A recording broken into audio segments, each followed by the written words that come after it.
Hello good morning dear friends. जैसा कि हमारा इंग्लिश लिटरेचर में जो लिटरेरी टर्म्स चल रहा है उसमें हमने इससे पहले वाले वीडियो में सोनेट के बारे में बात की थी। किसके बारे में बात की थी? लिटरेरी टर्म्स में सोनेट के बारे में बात की थी, जिसका मुझे अच्छा रिस्पॉन्स भी मिल रहा है कि जो मेरे फ्रेंड्स हैं उनकी बात ये समझ में भी आई है और उन्होंने अच्छा देखने का प्रयास भी किया है। तो बहुत अच्छी बात है, ये मेरे लिए बहुत अच्छी बात है कि मैं इससे क्या होऊंगा, मैं इससे लेकर के आगे आपको और कंटेंट उपलब्ध करवाने की कोशिश करूंगा। तो मैं आगे बात करना चाह रहा हूँ आज उसी स्टेप में जो लिटरेरी टर्म्स का हमारा पार्ट सेकेंड होगा, उसमें मैं आज बात करने जाऊंगा। आज मैं बात करने जा रहा हूँ वो है एलर्जी की। ठीक है ना? तो ये जो एलर्जी वर्ड है, एलर्जी वर्ड जो लिटरेरी टर्म है, इसका हिंदी में शाब्दिक अर्थ क्या होता है? हिंदी में इसका शाब्दिक अर्थ होता है शोक गीत। क्या होता है? शोक गीत होता है। ठीक है ना? तो एलर्जी का हिंदी में अर्थ होता है शोक गीत। ओके, चलिए, तो ये शोक गीत से पता चल रहा है आपको, जो इसका शाब्दिक अर्थ शोक गीत है, उससे आपको ये पता चल रहा है कि ये एक गीत होता है। ठीक है ना? शोक गीत ये एक गीत होता है, लेकिन कैसा गीत होता है? ये एक दुख में गाया जाने वाला गीत होता है। कैसा गीत होता है? ए सैड सॉन्ग होता है। क्या होता है भाई? सैड सॉन्ग होता है। ठीक है ना? दुख में गाया जाने वाला गीत। ठीक है ना? वो क्या कहलाता है? एलेजी कहलाता है। बात समझ में आ रही है? ये एक लिटरेरी टर्म है शोक गीत। इसका शाब्दिक अर्थ मैंने आपको बता दिया। अब हम बात करते हैं जो एलिजी है ना, ये वर्ड कहाँ से आया है, कैसे बना है, इसके बारे में बात करते हैं। तो आपने सुना होगा नाम लैटिन लैंग्वेज का। लैटिन लैंग्वेज में एक वर्ड होता है जिसे हम बोलते हैं एलिगोस। क्या बोलते हैं? एलिगोस बोलते हैं। ठीक है ना? ये एलिगोस वर्ड है ना, इससे एलिजी बना है। एलिगोस से एलिजी बना है। समझ में आ रही बात? तो इस एलिगोस का अर्थ क्या होता है वो देखिए। एलिगोस का अर्थ होता है ए लेमेंटेशन, ए लेमेंटेशन सॉन्ग। ठीक है? या फिर हम कह सकते हैं कि ए मॉर्नफुल सॉन्ग। क्या होता है? ए मॉर्नफुल सॉन्ग। ध्यान रखें यहाँ पे, एलिगोस का शाब्दिक अर्थ होता है ए लेमेंटेशन सॉन्ग, या फिर हम ए मॉर्नफुल सॉन्ग भी कह सकते हैं। एक ही बात है। ये विलाप का होता है। ठीक है ना? विलाप का गाना होता है। लेमेंटेशन का मतलब क्या होता है? विलाप का गाना। ठीक है? तो एलिगोस एक लैटिन लैंग्वेज का वर्ड है, जिसका जिससे ये हमारा एलिजी बना है। एलिगोस का शाब्दिक अर्थ क्या है? लेमेंटेशन सॉन्ग है, या ए मॉर्नफुल सॉन्ग भी हम कह सकते हैं। ठीक है? और इसी से हमारा एलिजी वर्ड बना है। और एलिजी को हम शाब्दिक अर्थ में क्या कहते हैं? शोक गीत कह सकते हैं, जो अपन कहेंगे ए सैड सॉन्ग। ओके, चलो, अब हम आगे बात करते हैं इसी स्टेप में। अब हम बात करेंगे इसी स्टेप में, हम आगे बात करेंगे तो हम कह सकते हैं कि इट इज, इसकी डेफिनेशन की अगर हम बात कर लें तो it is a poem which is which is written, it is a poem which is written over over the death of over the death of someone's beloved। ये इसकी परिभाषा यहाँ पे निकलती है किसकी? एलिजी की। तो हमने यहाँ पे लिखा it is a poem, it is a poem which is written over the death of someone's beloved. बात समझ में आ रही है? ये एक ऐसी कविता होती है जो कि लिखी जाती है किस पर? अपने किसी प्रिय की मृत्यु पर। अपना कोई प्रिय खो जाता है, मृत्यु हो जाती है। विशेषकर ध्यान रखें, अपने प्रिय की मृत्यु पर लिखा जाने वाली जो पोम होती है वो आपके क्या कहलाती है? एलेजी कहलाती है। वो क्या कहलाती है? इसमें कवि क्या करता है? कवि ऐसे शब्दों का प्रयोग करता है, ऐसी इमोशंस इसमें दिखाता है, जिससे कि हालांकि वो खुद विलाप नहीं करता है, यहाँ पे कवि विलाप नहीं करता है। ठीक है ना? कवि यहाँ पे विलाप नहीं करता, लेकिन ऐसे शब्दों का वो प्रयोग करता है, ऐसे वर्ड्स का वो प्रयोग करता है, जिससे कि रीडर्स के जो रीडर जो होता है, पाठक जो होता है, उसको ऐसा लगता है कि वास्तव में इस पोम में क्या हुआ है? विलाप किया गया है। एक दुख भरा ये गाना है, और दुख भरा गाने होने की वजह से वो क्या कहलाती है? एक एलेजी कहलाती है। यानी एक हम कह सकते हैं ये पोम होती है जिसे अपन एलेजी बोलते हैं। ओके, चलिए, तो ये हमने परिभाषा देखी, ये हमने, इसके अलावा हमने इसका शाब्दिक अर्थ देखा। एक इसमें वर्ड और आता है, आपने नाम सुना होगा सभी ने, एक डर्ज नाम आता है। ये सवाल पूछा भी गया है। तो डर्ज का जो मीनिंग होता है, हिंदी अर्थ कह सकते हैं अपन, शाब्दिक अर्थ होता है उसका शोक गीत। ठीक है ना? डर्ज का भी शाब्दिक जो अर्थ होता है ना, वो क्या होता है, शोक गीत होता है। ठीक है, अब देखो मैं आपको बताता हूँ कि अब आपने यहाँ पे लिखा कि बोले आप डर्ज को यहाँ भी तो लिख सकते थे, लेकिन बात ये यहाँ पर ये लागू होती है कि जो डर्ज है ना, ये एक सामान्य वर्ड है। क्या है, ये एक सामान्य वर्ड है डर्ज, जिसका हिंदी अर्थ शोक गीत होता है। एलेजी का हिंदी अर्थ भी शोक गीत होता है, बट एलेजी क्या है, आपका लिटरेरी टर्म है। क्या है भाई, एलेजी लिटरेरी टर्म है, जबकि डर्ज आपका केवल एक सामान्य वर्ड है। बात समझ में आ गई। चलिए अब हम बात करते हैं इसी स्टेज में हम आगे बात करें, तो मैं आपको ये कहना चाहूँगा कि जो एलेजी है ना, ये सबसे पहले आपको ये कहाँ पे लिखी गई थी, सबसे पहले कौन सी लैंग्वेज में लिखी गई थी। एलेजी सबसे पहले रिटन इन ग्रीक लैंग्वेज, यानी ग्रीक भाषा में सबसे पहले लिखी जाती है। ठीक है ना, एलेजी सबसे पहले लिखी जाती है ग्रीक लैंग्वेज में। ठीक है, सबसे पहले ग्रीक लैंग्वेज में लिखी जाती है एलेजी। समझ में आ रही बात। तो ये हमारा क्या हुआ, शाब्दिक अर्थ हुआ, या फिर हम कह सकते हैं इसकी डेफिनेशन हुई। इसके बाद में हम आगे बात करना चाहेंगे एलेजी की जो विशेषताएं होती हैं, यानी एलेजी की क्या क्या फीचर्स हो सकती हैं, क्या क्या कैरेक्टरिस्टिक्स हो सकते हैं, ये बात सबके समझ में आ गई होगी आई होप। तो यहाँ तक जिन बच्चों ने अभी तक नोट नहीं किया है, जिन साथियों ने अभी तक इसके बारे में नोट नहीं किया, तो वो आप अपना नोटबुक में नोट कर लें, या फिर आप इसका स्क्रीनशॉट भी ले सकते हैं। चलिए ओके, आगे हम बात करते हैं इसकी फीचर्स के बारे में, इसकी कैरेक्टरिस्टिक्स के बारे में।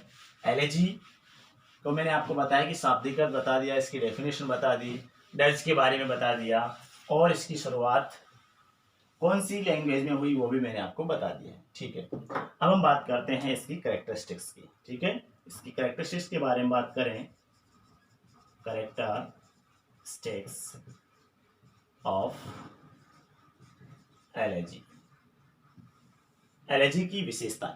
ठीक है ना, तो मैं सबसे पहले जो इसकी बात करना चाहूंगा, वो सबसे पहले बात आती है लेमेंटेशन। ठीक है भाई, लेमेंटेशन होता है इसमें, एलेजी में लेमेंटेशन होता है, विलाप होता है, या फिर अपन कह सकते हैं ये वर्ड भी इसमें यूज में लिया जाता है, मॉर्नफुल। लेमेंटेशन या मॉर्नफुल वर्ड का यूज किया जाता है। ठीक है, विलाप होता है, या फिर हम कह सकते हैं कि मॉर्नफुल एक ही बात है, विलाप ही होता है, शोक व्यक्त करने का तरीका होता है। दूसरा हम देखें तो इसकी विशेषता में बात आ, तो इसका जो सब्जेक्ट मैटर होता है, इसका जो सब्जेक्ट मैटर होता है वो क्या होता है भाई, सीरियस होता है। ठीक है ना, इसका सब्जेक्ट मैटर हम कह सकते हैं सीरियस होता है। ठीक है, एक इसमें कह सकते हैं कि जो शब्द इसमें यूज में लिए जाते हैं वो मार्मिक शब्द यूज में लिए जा सकते हैं। तो हम कह सकते हैं यहाँ पे कि डार्क वर्ड्स आर यूज्ड। ठीक है, तो यहाँ पर मैं कह सकता हूँ कि मार्मिक शब्दों का यहाँ पे प्रयोग किया जाता है, क्योंकि नाम से ही एलेजी से पता चल रहा है कि शोकित है, तो इसका सब्जेक्ट मैटर जो होगा वो सीरियस होगा। डार्क वर्ड्स का इसमें यूज किया जाएगा। इसके अलावा इसमें हाइपरबली का यूज किया जाता है, या फिर मैं कह सकता हूँ कि इसमें एग्जाजरेशन का यूज किया जाता है। दोनों एक ही वर्ड है, मैंने आपको पहले भी सोनेट में भी बात की थी। तो हाइपरबली या एग्जाजरेशन मीन्स क्या होता है, अतिशयोक्ति होता है। क्या होता है भाई, अतिशयोक्ति होता है। ठीक है, यानी बढ़ा चढ़ा के, जैसे मैं कह सकता हूँ कि कोई ऐसे इंसान की जब मृत्यु हो जाती है तो अपन बात करते हैं उसमें कि यार इसके जैसा तो कोई दूसरा इंसान था ही नहीं, यानी कह सकते हैं। या फिर हम ऐसे भी कह सकते हैं कि यार देखो इसकी मृत्यु होने पर देखो ये पेड़ पौधे भी साइलेंट हैं आज, मतलब ये भी कुछ नहीं बोल रहे, ये भी विलाप करें। तो ऐसा कभी होता थोड़ी ना। लेकिन यहाँ पे जो ना आपका पॉइंट है ना, वो क्या कर सकता है, हाइपरबली या एग्जाजरेशन का प्रयोग करता है, यानी बात बढ़ा चढ़ा के की जाती है। हम कह सकते हैं जैसे कि मान लो किसी की मृत्यु हो जाने पे कहते हैं कि प्रकृति भी उसके लिए रोई थी, तो प्रकृति कभी रोती थोड़ी ना। तो ऐसा क्या होता है, ये हाइपरबली या एग्जाजरेशन का यूज करते जब पॉइंट करते हैं, तो उस समय हम कह सकते हैं कि ऐसा, यानी बड़ा चढ़ा के वहां पे बात की जाती है। ओके, चलिए अब इसके बाद में जब बात करें तो यहाँ पे क्या होता है कि ये जो है ना एलेजी, ये लिखी जाती है रिटन इन फर्स्ट पर्सन में लिखी जाती है हमेशा। एलेजी हमेशा किस में लिखी जाती है, फर्स्ट पर्सन में लिखी जाती है। आगे जब हम बात करते हैं ना, तो उसमें क्या होता है कि ट्रिब्यूशन होता है। इसमें एक विशेषता ये भी आती है, ट्रिब्यूशन, यानी श्रद्धांजलि दी जाती है इसमें। यानी किसी का भी जब मान लो कोई ऐसा ऐसा नज़दीकी इंसान जिसे हम कह सकते हैं उसका बहुत प्रिय होता है, बिलव्ड होता है, उसकी जब मृत्यु हो जाती है तो उसे हम क्या कर सकते हैं, हम ट्रिब्यूशन करते हैं, मतलब श्रद्धांजलि देते हैं उसे। क्या देते हैं? श्रद्धांजलि देते हैं। क्या देते हैं? वही श्रद्धांजलि देते हैं। बात समझ में आ रही है? तो ऐसा भी इसमें होता है, किसमें? एलिजी की विशेषता में आता है। एक हम कह सकते हैं कि इसमें जो थीम होती है वो लव पर डिपेंड करती है। मैंने आपको बताया है कि थीम जो होती है एलिजी की वो लव पे डिपेंड करती है, क्योंकि हमारा चहेता, इसमें चहेते की क्या हो जाती है, इसमें डेथ हो जाती है, और ऐसी डेथ होने पर हम इसमें कहेंगे कि जो इसकी थीम होगी वो लव पर डिपेंड करेगी। ठीक है, आगे मैं और बात करना चाहूँगा इसकी विशेषताओं में। एक दो विशेषताएं और बाकी हैं, उसके बारे में हम बात कर लेते हैं।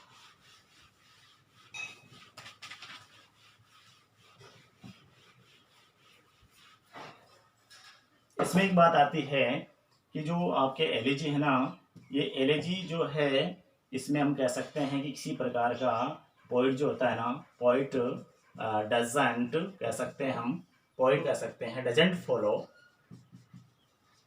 Point doesn't follow metre and कह सकते हैं राइम स्कीम।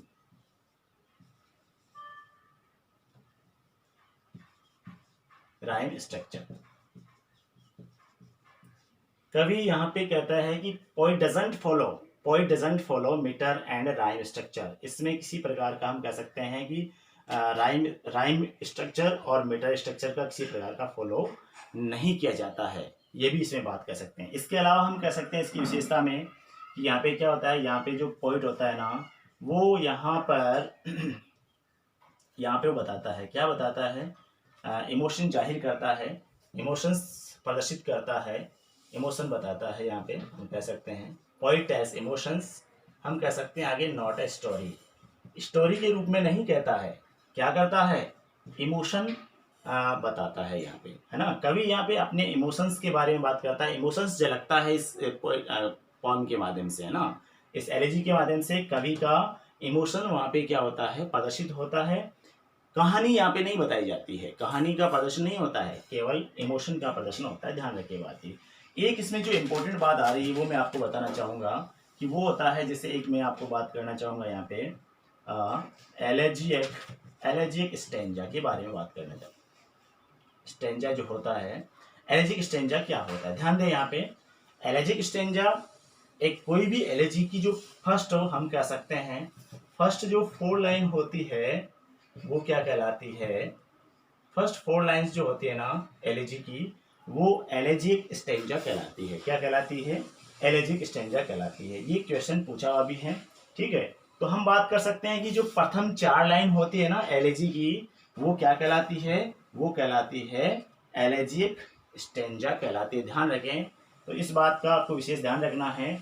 अब मैंने आपको ये बताई, कुछ विशेषताएं आपको बताई, तो मैं अब आगे बात करना चाहूँगा कि इसके जो फेमस एलेजीज हैं उसके बारे में हम बात करेंगे। जो फेमस एलेजीज हैं उनके बारे में बात करेंगे, उनके भी क्वेश्चंस पूछ लिए जाते हैं, तो उसके बारे में बात करते हैं।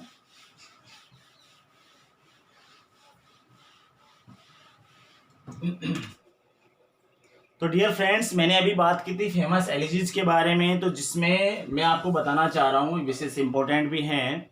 तो हम सबसे पहले बात करते हैं elegy written in a country churchyard. ये एलिजी का नाम है, जिसको लिखने वाले जो पोइट हैं उनका नाम है थॉमस ग्रे। ये थॉमस ग्रे थे जिन्होंने elegy written a country churchyard एक फेमस एलिजी लिखी थी। ये क्या है, एक पेस्टोरल एलिजी है। ये कौन सी एलिजी है? पेस्टोरल एलिजी है। एलिजी का जो प्रकार होता है उसका नाम होता है पेस्टोरल एलिजी। इसमें जो कवि होता है ना, वो कवि क्या है, शेफर्ड है खुद। यहाँ पे जो कवि है, आपका जो पोइट है ना, ये स्वयं क्या है, शेफर्ड बन जाते हैं। और ये है कंट्री साइड जो है ना, कंट्री साइड यानी जिसमें कह सकते हैं अपन ग्रामीण सभ्यता, ठीक है ना। अपन ग्रामीण सभ्यता के बारे में जब बात करते हैं तो ग्रामीण सभ्यता पर ये लिखी गई है, जिसमें इसका जो बिलव्ड होता है वो भी शेफर्ड होती हैं, ठीक है ना। तो इसमें कंट्री साइड के बारे में बात की जाती है। तो ये एक फेमस एलेजी है, elegy written in a country churchyard. Okay, चलिए आगे जो नाम आता है सेकंड अपन बात करें तो वो है इन मेमोरियम AHH, यानी AHH का नाम है यहाँ पे आर्थर हेनरी हेलम, ठीक है ना। तो इन मेमोरियम AHH नाम की एलेजी है, ठीक है, लिखा गया था अल्फ्रेड लॉर्ड टेनिसन के द्वारा, दिखाई दे रहा है सबको, अल्फ्रेड लॉर्ड टेनिसन के द्वारा ये एलिजी लिखी गई थी। ठीक है, अब आगे बात आता है लसीडस का नाम आता है। लसीडस जो नाम की जो आपके एलिजी है ना, ये एलिजी लिखी गई थी जॉन मिल्टन के द्वारा। लसीडस नाम की एलिजी लिखी गई थी जॉन मिल्टन के द्वारा। ये किसकी याद में लिखी थी? एडवर्ड किंग की याद में लिखी गई थी। ठीक है ना, एडवर्ड किंग नाम का जो व्यक्ति था उसकी याद में लसीडस नाम की आपके एलिजी लिखी गई है, जो जॉन मिल्टन के द्वारा लिखी जाती है। आगे बात करूं मैं तो आप आगे बात आती है एडोनस की बात आती है। एडोनस एक फेमस एलिजी है, ठीक है ना, जो पीबी शैली के द्वारा लिखा गया है। पीबी शैली का नाम पूरा क्या होता है? पर्सी बायशी शैली। पीबी शैली का पूरा नाम क्या है? पर्सी बायशी शैली। तो इनका एक मित्र था जिसका नाम था जॉन केट्स। ठीक है, इनकी क्या होती है कि टीबी से मौत हो जाती है, 25 या 26 साल की लगभग उम्र में इनकी डेथ हो जाती है।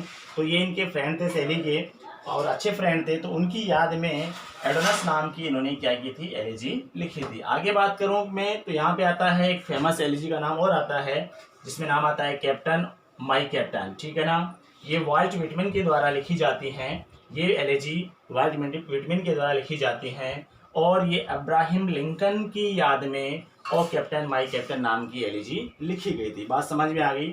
तो मैंने यहाँ पर कुछ फेमस एलिजीज के बारे में बात की, जिसमें मैंने पहले एलिजी का नाम बताया elegy written in a country churchyard. Second elegy का नाम बताया इन मेमोरियम AHH। थर्ड मैंने एलिजी का नाम बताया लसीडस। चौथी मैंने एलिजी का नाम बताया एडोनस, और फिफ्थ मैंने एलिजी का नाम बताया ओ कैप्टन माई कैप्टन। ओके, इनमें से पिछले जो कुछ कंपटीशन एग्जाम्स थे उनमें इनमें से सवाल पूछे गए, क्वेश्चंस पूछे गए हैं। आगे भी संभावना है कि इनमें से क्वेश्चंस आने की संभावना बन जाती है। चलिए, अब मैं एक छोटी सी बात और बताना चाहूँगा इसमें जो बाकी रही हैं, वो ये है कि एलिजी के जो पार्ट होते हैं वो कितने होते हैं। ठीक है ना, 3 पार्ट्स ऑफ एन एलिजी। मैं कह सकता हूँ कि एक एलिजी के 3 पार्ट होते हैं। वो कौन कौन से होते हैं वो ध्यान से देखना आप सभी। ठीक है, एलिजी के 3 पार्ट होते हैं। 3 पार्ट्स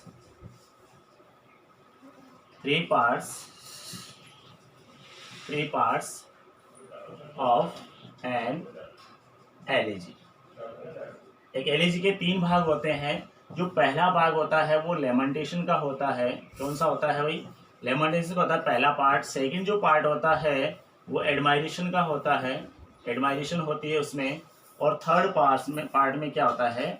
कॉन्सोलेशन होता है। क्या होता है भाई? कॉन्सोलेशन होता है।